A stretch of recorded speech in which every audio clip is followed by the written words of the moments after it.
You two, happy Wednesday, and it's another story coming from my house. Nala is on the floor fast asleep, so I'm not going to wake her today, but I'm hoping that the next story I do will be able to see her again. So I have chosen another story that I'm hoping you're going to like. It's actually by an author that we're very familiar with, but you're not familiar, I don't believe, with this book unless you've read it at home. This book is something that we would have covered in this term, and so I'm sharing it with you because I love this book. It's a beautiful story, and it's by Anthony Browne, so a very familiar name to you. And the name of the book is called Gorilla. So let's take a look. He looks like a lovely gorilla, and he's even wearing a bow tie. So let's find out a little bit more. You might notice with the pictures here, they are very similar to Into the Forest and also The Tunnel that we've read before. So, very sort of similar drawings, aren't they? Illustrations. Hannah loved gorillas. She read books about gorillas. She watched gorillas on the television. She drew pictures of gorillas. But she had never seen a real gorilla. Her father didn't have time to take her to see one at the zoo. He didn't have time for anything. He's reading his newspaper, isn't he? It's very serious stuff.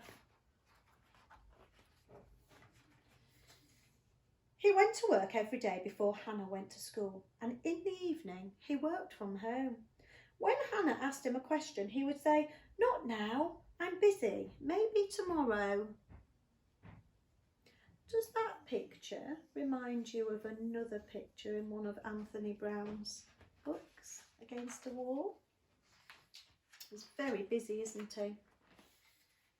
But the next day, he was always too busy. "Not now, maybe the weekend," he would say, but at the weekend he was always too tired. They never did anything together. Oh, she's just sitting there in her room, isn't she? On her own. The night before her birthday, Hannah went to bed tingling with excitement. She had asked her father for a gorilla. In the middle of the night, Hannah woke up and saw a very small parcel at the foot of her bed. It was a gorilla, but it was just a toy.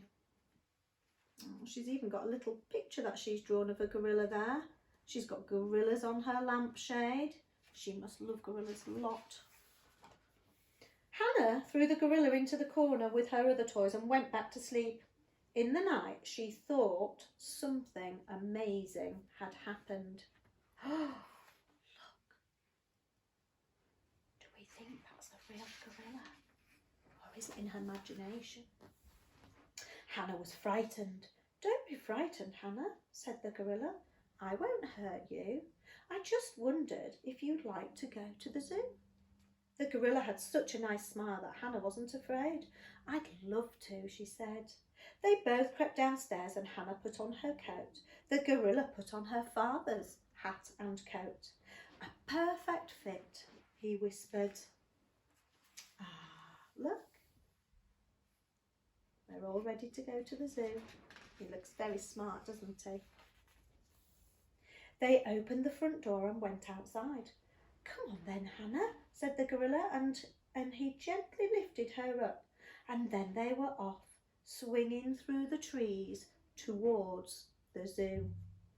Look at that lovely picture there. I wonder if you could chat to somebody at home about what that reminds you of. Does it remind you of another story with something in the air and flying or swinging? Maybe you could have a good think about that.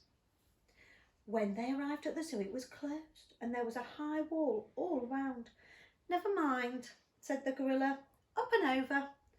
They went straight to the primates. Hannah was thrilled. So many gorillas. Look at them all. Lots of gorillas looking out. Oh. The gorilla took Hannah to see the orangutans and the chimpanzees. She thought they were beautiful, but she also thought they were very sad. Look, they look very sad, don't they? And they're behind some bars and very sad eyes. What would you like to do now? The gorilla asked. I'd love to go to the cinema, said Hannah. So they did. Ah, look. There's a gorilla in it's like a Superman suit, but it's actually got a G for gorilla in the middle. Wow. I wonder if you can identify where that might be, because you can see lots of tall buildings and a particular statue here might help you learn where that city is. What country and what city is it in? Afterwards, they walked down the street together. That was wonderful, said Hannah, but I'm hungry now. Okay, said the gorilla. Well, then we'll eat. And so they did. I see ice cream and lovely fruit tart and cake and looks like jelly and a banana and a burger. Lots of bananas here for the gorilla. That looks lovely, lovely tea. Time for home, said the gorilla. Hannah nodded, a bit sleepy.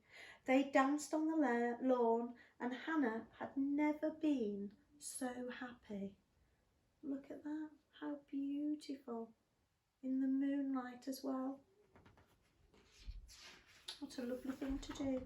No wonder she's happy. You'd better go in now, Hannah, said the gorilla. See you tomorrow. Really? Asked Hannah. The gorilla nodded and smiled.